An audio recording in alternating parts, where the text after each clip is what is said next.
Alright, this is Corey Sudarth again with Sudarth Optical Repair.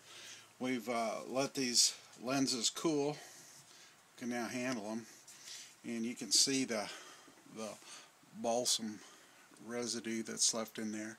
That's what we're going to go after and clean up. Get rid of that brown. Then we're going to apply Norland adhesive number 61.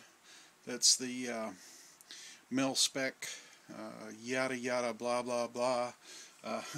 The refractive index of that is very compatible with glass. I'll just leave it at that, make it short and sweet. And we're going to be cleaning these lenses off with acetone.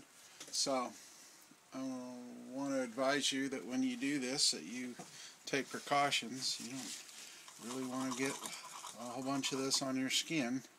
So here we go.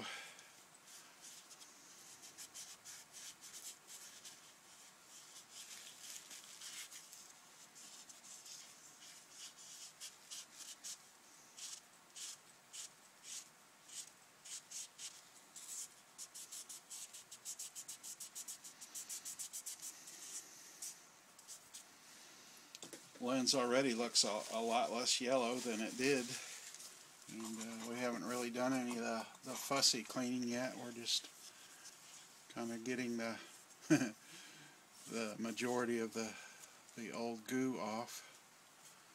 And there we go. Let's come back and do a better detail on that, but you can already tell the color change.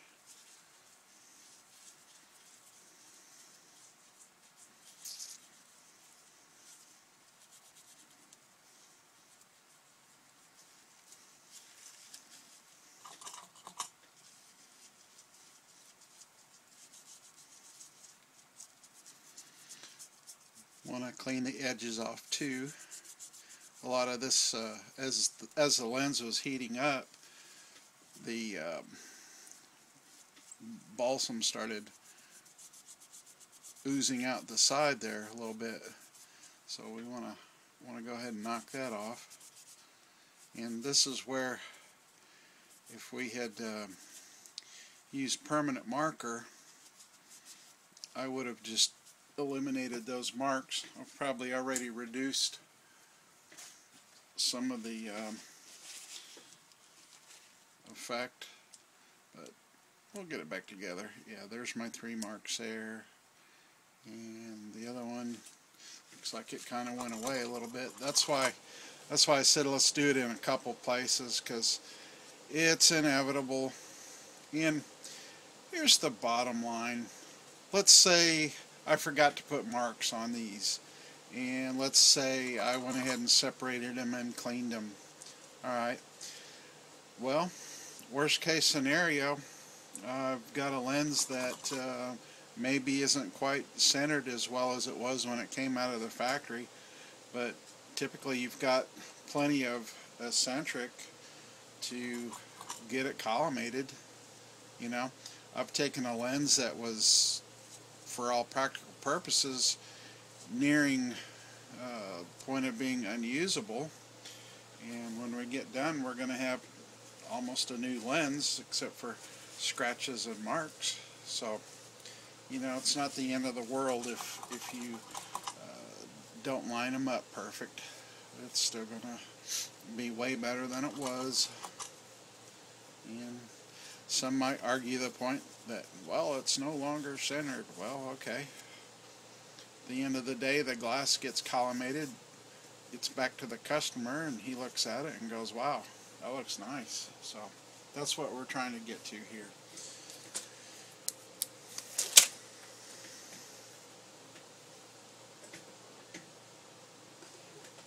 The biggest problem that you'd have doing this, of course, is small pieces of lint, fuzz, dust, hair, you know, so do what you can do to control that.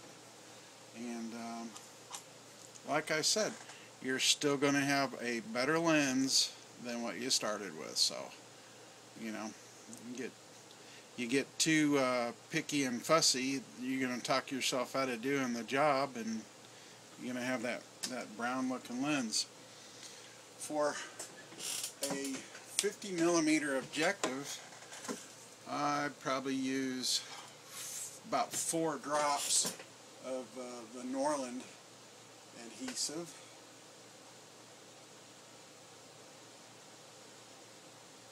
That's plenty to cover this.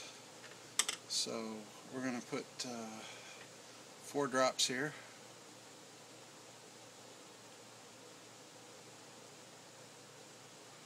Maybe 5, just to be safe. Now we've got that. Let's see my 3 marks. Now the first thing you'll notice, and I'm sure you won't pick it up from your point of view there, you'll see bubbles, that are inherently in the adhesive, but we're going to put a little pressure on the center, and you'll see them race out to the edge of the lens, and we've already got a pretty good looking product here.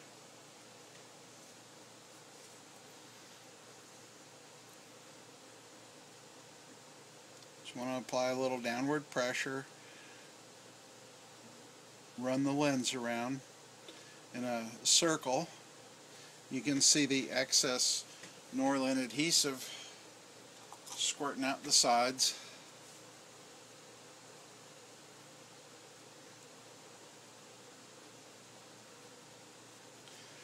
I always find it's better to put an extra drop in.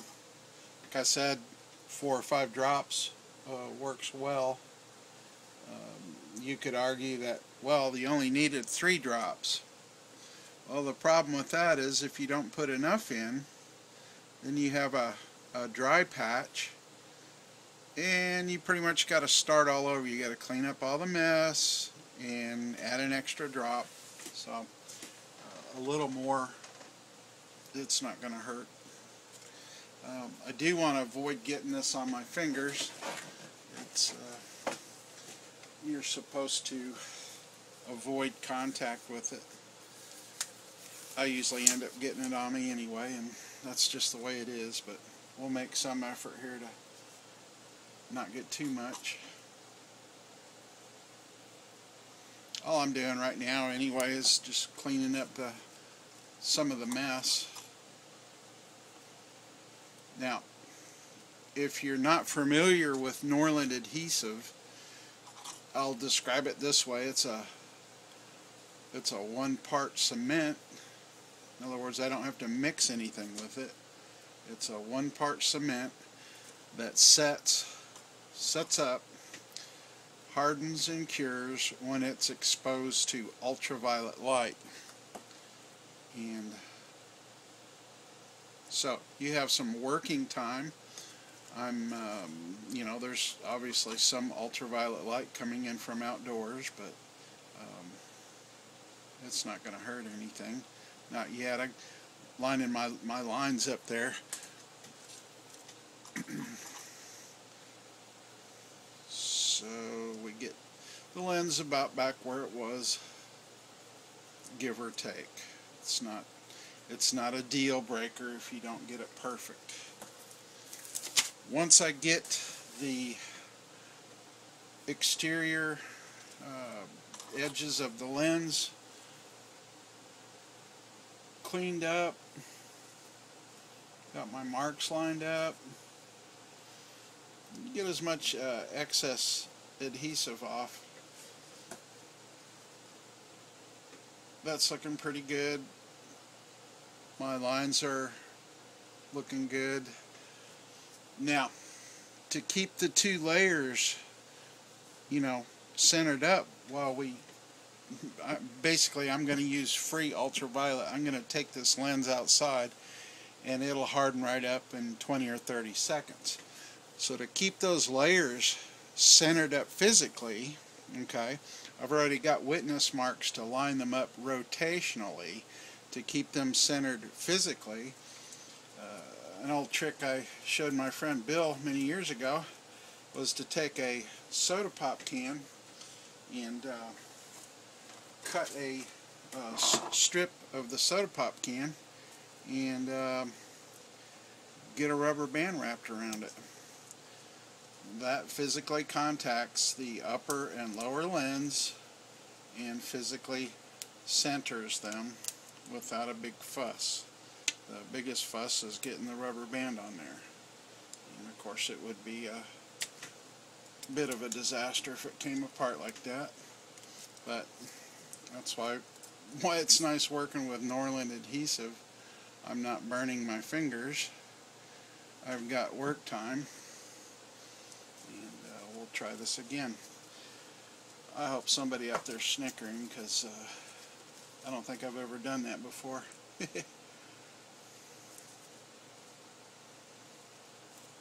What a mess. Okay, we got it under control now. It's even harder with small lenses like the binocular eye lenses.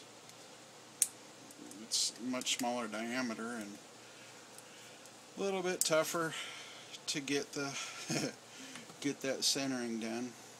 What a mess. Okay, we're still good. Slip that around and get my lines back where they're supposed to be.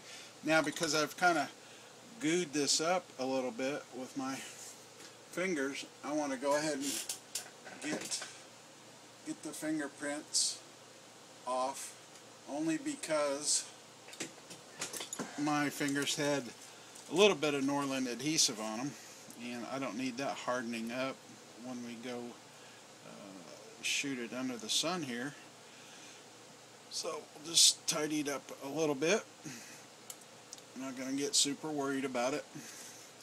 We're still going to have a lot better lens than what we were looking at previously. So, you know, there's nothing to get twisted up about.